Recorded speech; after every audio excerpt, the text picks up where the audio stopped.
आज आपण बनवणार आहोत उकड पिठलं. ह्याच्यात मी तांबडं तिखट, हिरवी मिरची, कांदा, मीठ, हळद घालून हे मिक्स करून मी उकडून घेतलेलं आहे. आता मी हे सगळं फोडून घेणार, हे असं फोडून घेणार आणि ह्याला परत मी जिरं मोहरी घालून परतणार. अशा प्रकारे त्याचा आपण ह्याचा चुरा केलेला आहे. आणि आता मी कढईत तेल घालते.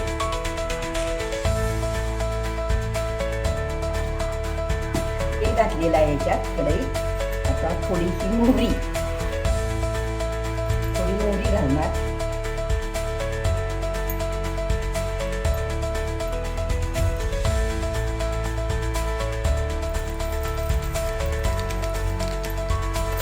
थोडं जिरं घालणार.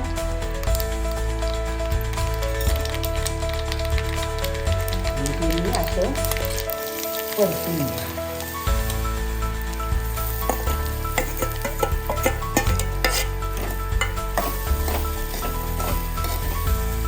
थोडा बारीक करायचा आणि चांगलं परतवून घ्या.